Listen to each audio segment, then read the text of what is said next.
ఓం శ్రీ గురుభ్యో నమ. ఓం శ్రీ మాత్రే నమ. దేవగురువైన బృహస్పతి మార్చి 11వ తారీఖున వక్రత్యాగం జరుగుతుంది. వక్రత్యాగం అంటే ఏంటంటే సాధారణ స్థితిలోకి రావటం అని అర్థం. ఉదయం 6:26 పునరుసు నక్షత్రంలో మిథున రాశిలో సాధారణ స్థితిలోకి వెళ్ళిపోతాడు. ఇక్కడ డైరెక్ట్ రిట్రోగ్రేడ్ అంటాం మనం. డైరెక్ట్ అంటే ఏంటంటే డైరెక్ట్ మార్గంలోకి వస్తున్నాడు, అంటే రిట్రోగ్రేడ్ వెళ్ళి డైరెక్ట్ మార్గంలోకి వస్తున్నాడు.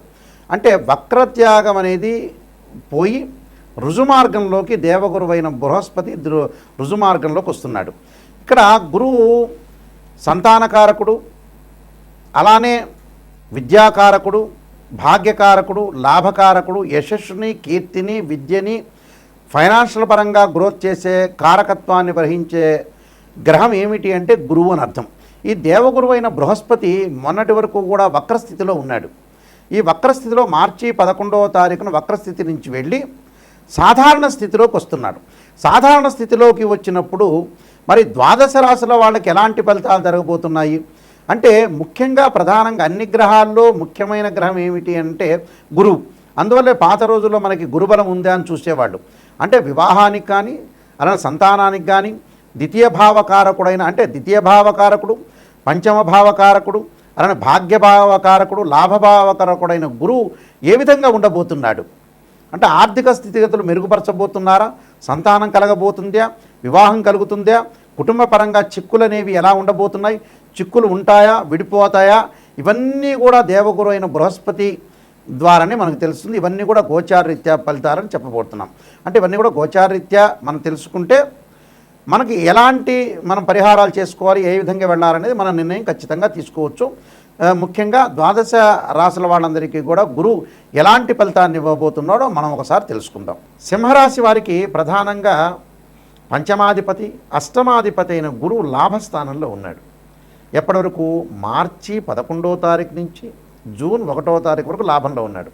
అనేకమైన లాభాలు, విద్యార్థులకు చాలా అనుకూలంగా ఉంటుంది. అంటే ఈ సమయంలో ఎవరైతే ఐఐటి కానీ, ఎంసెట్ కానీ, బీటెక్ కానీ, ఎంబీబీఎస్ కానీ చదువుతున్నారో, అలానే పోస్ట్ గ్రాడ్యుయేషన్ సంబంధించిన ఎంట్రన్స్ ఎగ్జామినేషన్లో ఎంట్రన్స్ ఎగ్జామినేషన్ కూడా మంచి ఉత్తీర్ణత సాధిస్తారు. అంటే దానిలో సక్సెస్ సాధిస్తారు.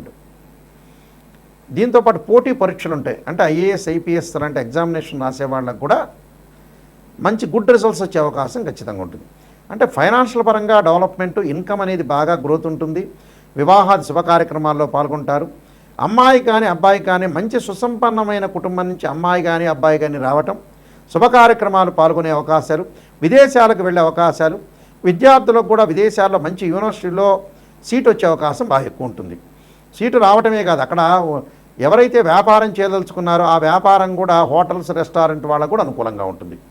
అంటే లెక్చరర్స్ కానీ, ప్రొఫెసర్స్ కానీ, అలానే యూనివర్సిటీ సంబంధించిన వ్యక్తులకు కానీ వీళ్ళందరికీ కూడా ఉద్యోగపరంగా ఇబ్బందులు లేకుండా ఉంటాయి.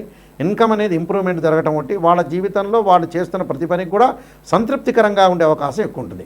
ఇంకా మంచిగా జరగాలి అని అంటే, తప్పకుండా బాగు జరగాలంటే వీళ్ళు చేయాల్సింది ఏమిటంటే శనగలు దానం చేయటం ఒకటి, ఎల్లో కలర్ క్లాత్ అనేది దానం చేయటం, గురువుకు అభిషేకం చేయటం వల్ల కూడా వీళ్ళకి మంచి జరుగుతుంది. అంటే టోటల్గా ఎవ్రీథింగ్ విల్ బీ ఓకే అని చెప్పుకోవచ్చు. వీళ్ళకి అంతా అనుకూలంగా ఉంటుంది.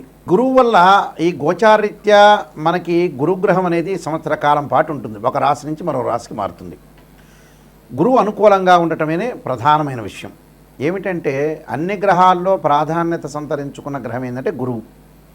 గురువు కుటుంబకారకుడు, సంతానకారకుడు, భాగ్యకారకుడు, లాభకారకుడైన గురువు అనుకూలంగా ఉంటే కీర్తి ప్రతిష్టలు, ధనవృద్ధి కలగటం, అలానే ధనవృద్ధితో పాటు లాభాలు, ఫైనాన్షియల్ పరంగా ఇన్కమ్ కలగటం, సంతానం కలగటం. సంతానం సంపదప్రదం అన్నారు. సంతానం కలిగేది గురువు ద్వారానే. కుటుంబ పరంగా ఇబ్బందులు లేకుండా ఉండటం, కుటుంబ పరంగా అన్నీ కూడా అనుకూలంగా ఉండాలంటే గురువు అనుకూలంగా ఉండాలని అర్థం. ఇప్పుడు చెప్పిన ఫలితాలన్నీ కూడా గోచారరీత్యా చెప్పబడే ఫలితాలు అంటారు. అంటే what is the difference between transit system and birth chart? Transit system అంటే ఏంటంటే గ్రహాల యొక్క మూమెంట్స్. అంటే ప్రతి నెలలో కూడా మనం రాశి ఫలితాలు చెప్పుకున్నట్టనే గ్రహాలన్నీ కూడా మారుతూ ఉంటాయి. ఈ గ్రహాలన్నీ మారుతున్నప్పుడు ఈ నెలలో ఏ విధంగా జరగబోతుంది అనేది గోచారం. అంటే ఎగ్జాంపుల్ ఏంటంటే ఒక చెట్టు ఉంటుంది, ఆ చెట్టు కింద వేళ్ళు ఉంటాయి. ఆ వేళ్ళని ఏమంటారంటే బర్త్ చార్ట్ అంటారు.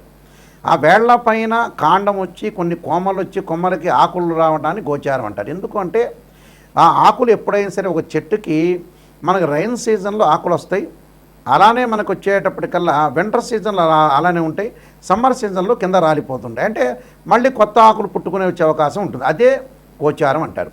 బర్త్ చార్ట్ ఏంటంటే పర్మినెంట్, అదే this is the natal chart అంటారు. అంటే ఒక జన్మలగ్నం నుంచి తనుభావము, ధనభావము, తృతీయ భావము, అలానే చతుర్థ భావం, పంచమ భావాలు, అంటే ద్వాదశ భావాల్ని మనం అనాలిసిస్ చేస్తాం. ఉదాహరణకి తనుభావానికి రవేధిపతి, ద్వితీయ భావానికి గురువు, అలానే తృతీయ భావానికి కుజుడు, చతుర్థ భావానికి చంద్రుడు, పంచమ భావానికి గురువు, అలానే షష్టమ భావానికి కుజుడు, సప్తమ భావానికి వచ్చేటప్పటికల్లా శుక్రుడు, అష్టమ భావానికి శని. ఇలా మనం లెక్క వేసుకుంటాం. లెక్క వేసుకున్నప్పుడు గురువు ద్వితీయ భావానికి కారకుడవుతాడు, అలానే పంచమ భావ కారకుడు అవుతాడు, లాభభావ కారకుడు కూడా, భాగ్యానికి సంబంధించిన భావకారకుడు కూడా గురువే. అంటే అన్ని గ్రహాల్లో అతి ప్రాధాన్యం కలిగిన గ్రహం ఏమిటి అని అంటే గురువే. ఈ గురువు ఎలా ఉన్నాడు జాతకరీత్యా మనం తప్పకుండా చూసుకోవాలి. గురువు యొక్క రిజల్ట్స్ ఎలా ఉండబోతుందో చూసుకోవాలి. ప్రధానంగా గురువు కొన్ని నక్షత్రాల్లో ఉండకూడదు. అవేమిటి? అశ్విని, మఖ, మూల, ఆరుద్ర, స్వాతి, శతభిషము, దానితో పాటు పుష్యమి, అనురాధ, ఉత్తరాభాద్ర నక్షత్రంలో ఉండకూడదు. జన్మలగ్నం నుంచి 6, 8, 12 స్థానంలో కుజుడు ఉండకూడదు. జన్మలగ్నం నుంచి, ఇది కుజుడు అని చెప్పాను, ఇది కట్ చేసుకోండి జాగ్రత్తగా. జన్మలగ్నం నుంచి 6, 8, 12 స్థానాల్లో గురువు ఉండకూడదు. గురువు రాహుతో కానీ, కేతువుతో కానీ, శనితో కానీ కలిసి ఉండకూడదు. నేను చెప్పే నక్షత్రాల్లో కూడా ఉండకపోవటం అనేది చాలా మంచిది. అయితే ఇవన్నీ కూడా ఏమిటంటే బర్త్ చార్ట్ని అనుసరించేవి. గోచారరీత్యా 2, 5, 7, 9, 11 స్థానాల్లో గురువు ఉంటే మంచివాడు గోచారపరంగా. బర్త్ చార్ట్కి సంబంధించిన కండిషన్స్ వేరు, అలానే గోచారానికి సంబంధించిన కండిషన్స్ వేరు. గోచారపరంగా మటుకు 2, 5, 7, 9, 11 స్థానాలు గురువు ఉంటే మంచివాడు. మిగతా స్థానాల్లో ఉంటే మిశ్రమైన ఫలితాలు ఉంటాయి. బర్త్ చార్ట్ను అనుసరించి మటుకు వేరే విధంగా ఉంటుంది. కాబట్టి ఇక్కడ గురువు ఎలా ఉంటున్నాడు అంటే బర్త్ చార్ట్లో ఒక రకంగాను, గోచార రకంగాను వేరే రకంగా ఉంటుంది. అయితే ఇది కన్ఫ్యూజ్ పడకుండా ఏ స్థానాల్లో ఉన్నారు, ఏ విధంగా ఉండబోతున్నారు, మనకి ఎలాంటి ఫలితాలు వస్తాయి అనేది ఆలోచన చేయండి. అంటే ఇక్కడ కన్ఫ్యూజ్ ఏమీ లేదు. బర్త్ చార్ట్లో ఒక రకంగా నియమాలు ఉంటాయి, గోచార రీత్యా వేరే రకంగా నియమాలు ఉంటాయి. ఇప్పుడు మనం గోచారం ప్రకారంగా చెప్పుకుంటున్నాం కాబట్టి 2, 5, 7, 9, 11 స్థానాల్లో ఉంటే గురువు మంచివాడు, మిగతా స్థానాల్లో ఉంటే మంచివాడు కాదు అని అర్థం. ఇలాంటివన్నీ కూడా ఎప్పుడు కూడా జాతకాన్ని చెప్పించుకునేటప్పుడు నెగిటివ్ అనేది చెప్పించుకోవాలి. నెగిటివ్ పాజిటివ్ రెండుగా చూసుకోవాలి. నెగిటివ్ ఏదైనా ఉంటే దాన్ని పాజిటివ్గా చేసుకోవాలి. అంతా పాజిటివ్ అనేది ఆలోచన చేయొద్దండి. ఇప్పుడు ఎందుకంటే ఒక ఆస్ట్రాలజర్ని అప్రోచ్ అయ్యేటప్పుడు నెగిటివ్ పాజిటివ్ రెండు ఉంటాయి. గురువుగారు పాజిటివ్ని చెప్పాలని ఆలోచన చేయొద్దండి. నెగిటివ్లో ఉంచే మనం పాజిటివ్ జరిగే అవకాశాలు ఖచ్చితంగా ఉంటాయి. కాబట్టి భయభ్రాంతులు చెందాల్సిన పని ఏం లేదు. నేను నెంబర్ ఆఫ్ ఆస్ట్రాలజీ బుక్స్ రాశాను. కాలసర్పయోగము, కాలసర్పయోగ చంద్రిక, రాహుకేతులు, ఛాయాగ్రహాలు, పుత్రగణపతి వ్రతము, స్వప్నశాస్త్ర ఫలదీపిక, అలానే బృహత్ పరిహార సింధు, దాంతోపాటు సర్వదేవతా గోత్రలు ప్రవర్లు పార్ట్ 1, పార్ట్ 2 ఒకటి, అలానే మీకు నవగ్రహాలకి పారాయణం చేసుకునే స్తోత్రాలు, దశమహావిద్యలకు సంబంధించిన అమ్మవారి యొక్క పారాయణం చేసుకోవటం, అలానే బృహత్ పరిహార సింధు, ప్రొటెక్షన్ ఆఫ్ ఆస్ట్రాలజీ అనే నెంబర్ ఆఫ్ ఆస్ట్రాలజీ బుక్స్ రాశాను. మీరు www.nayakanti.com చూడండి, www.nayakanti.in చూడండి. ఈ బుక్స్ అన్నీ కూడా రాజమండ్రి వారి యొక్క మోహన్ పబ్లికేషన్ వారికి దగ్గర దొరుకుతాయి, రాజమండ్రి వాళ్ళ దగ్గర. అలానే నా దగ్గర కూడా ఈ బుక్స్ అనేవి దొరుకుతాయి. తప్పకుండా నిజాన్ని తెలుసుకోవడానికి మాత్రమే నాకు ఫోన్ చేయండి. ఎప్పుడు కూడా మన లైఫ్ని ఎప్పుడు కూడా మనం మోసం చేసుకోకూడదు. మనం మోసం చేసుకున్న వ్యక్తులం అవుతాం. కాబట్టి తప్పకుండా మీరు చాలా జాగ్రత్తగా ఆలోచన చేసి గురువు ఎలా ఉన్నాడు, గురువు బలం ఎలా ఉండబోతుంది, ఏ విధంగా ఉండబోతుంది అనేది మీరు ఖచ్చితంగా తెలుసుకోండి. మీ అందరికీ కూడా శ్రీ పరమేశ్వరుడి యొక్క కరుణాకటాక్షం అనేది ఉండాలని ఆశిస్తూ సర్వే జనా సుఖినో భవంతు.